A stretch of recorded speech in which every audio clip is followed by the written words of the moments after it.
ಅವ್ರು 6 ವರ್ಷದಲ್ಲಿ 1 ಲಕ್ಷ ಕೊಟ್ಟಿದ್ರು. ನಾನು 2.5 ವರ್ಷದಲ್ಲಿ 2,20,000 ಹಕ್ಕುಪತ್ರ ಹಾಗೂ ನಾವು ಜನಗಳ ಮನೆ ಬಾಗಿಲಿಗೆ ಹೋಗಿ ನಾವು ಮಾಡಿಕೊಡ್ತಾ ಇದ್ದೇವೆ.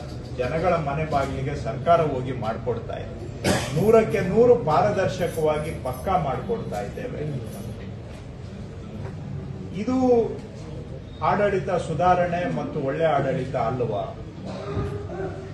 ಇದಕ್ಕಿಂತ ನಾವು ಇನ್ನೇನು ಆಡಳಿತ ಕೊಡ್ಬೇಕು? ಇದೇ ತರ ನಾನು ನಿಮ್ಗೆ ನನ್ನ ಇಲಾಖೆದು ಬೇರೆ ಇನ್ನ 10 ಉದಾಹರಣೆ ಕೊಡಬಲ್ಲೆ. ಆದ್ರೆ ಎಲ್ಲಾ ಮಾತಾಡಿದ್ರೆ ಯಾವ್ದು ಫೋಕಸ್ ಆಗೋದಿಲ್ಲ ಅಂತ ಒಂದು ಕಾರ್ಯಕ್ರಮನ ಮಾತಾಡ್ತಾ ಇದೀವಿ. ಅದೇ ತರ ಇನ್ನೂ 5-10 ಕಾರ್ಯಕ್ರಮನ ಮಾತಾಡ್ಬಲ್ಲೆ. ಕೋಡಿ ದುರಸ್ತಿಯಲ್ಲಿ ಏನ್ ಮಾಡ್ತಾ ಇದ್ದೇವೆ, ಈ ಪೌತಿ ಖಾತೆ ಅಭಿಯಾನದಲ್ಲಿ ಏನ್ ಮಾಡ್ತಾ ಇದ್ದೇವೆ. ನಾನು ಇದೇ ತರ ಇಷ್ಟೇ ಅಂಕಿ ಸಂಖ್ಯೆ ಸಮೇತ ನಿಮ್ಗೆ ಆ ಹಿಂದಿನ ಅವಧಿಗಿಂತ 3 ಪಟ್ಟು ಕೆಲಸ 2.5 ವರ್ಷದಲ್ಲಿ ಮಾಡಿರೋದು ನಾನು ನಿಮ್ಗೆ ಡೇಟಾ ಕೊಡ್ತೇನೆ. ಈಗ ನೀವು ಕೇಳ್ತಾ ಇದ್ದೀರಾ, ನಾನು ಹೇಳ್ತೇನೆ. ಕೇಳೋದಕ್ಕೋಸ್ಕರ 2.5 ವರ್ಷದಲ್ಲಿ ಅದ್ರ ಜೊತೆಗೆ ಟ್ಯಾಕ್ಸ್ ಕೂಡ ಜಾಸ್ತಿ ಆಗಿದೆ, ಪಾಣಿ ಬಿಲ್ ಕೂಡ ಶುಲ್ಕ ಕೂಡ ಜಾಸ್ತಿ ಆಗಿದೆ, ಅದು ಕೂಡ ಜಾಸ್ತಿ ಆಗಿದೆ ಸರ್. ನಾನು ಮನೆಗೆ ತಗೊಂಡು ಹೋಗ್ತಾ ಇದ್ದೀನಿ.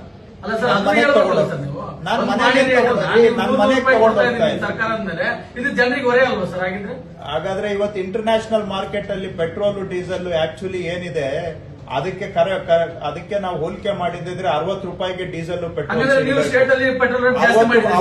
ಅವ್ರನ್ನ ಯಾಕೆ ಕಡಿಮೆ ಮಾಡಿ ಅಂತ ಕೇಳಿಲ್ಲ. ಅವ್ರನ್ನ ಯಾಕೆ ಕಡಿಮೆ ಮಾಡಿ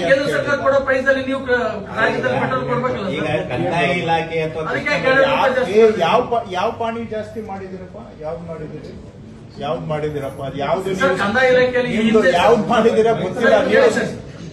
ನೀವು ಕೇಳ್ರಿ, ಸ್ವಲ್ಪ ಮಾತಾಡೋದು ಸ್ವಲ್ಪ ಕರೆಕ್ಟ್ ಆಗಿ ಸರ್ಕಾರದ ಸಾಧನೆಗಳು ಹೇಳುವಾಗ ಸರ್ಕಾರದ ಲೋಪದೋಷಗಳನ್ನು ಕೂಡ ಹೇಳ್ಬೇಕಲ್ಲ ಸರ್? ಅದು ನೀವು ಹೇಳ್ಕೊಡಿ. ಅದನ್ನ ನಾವು ಹೇಳೋದು ತಪ್ಪು ಹೇಳ್ತಾ ನಿಮ್ಗೆ ಸ್ವಾತಂತ್ರ್ಯ ಇದೆ, ನಿಮ್ ಸ್ವಾತಂತ್ರ್ಯ ನಿಮಗೆ, ನನ್ನ ಸ್ವಾತಂತ್ರ್ಯ ನಾವು ಕೂಡ ಅದನ್ನೇ ಹೇಳ್ತಾ ಇರೋದು ಸರ್.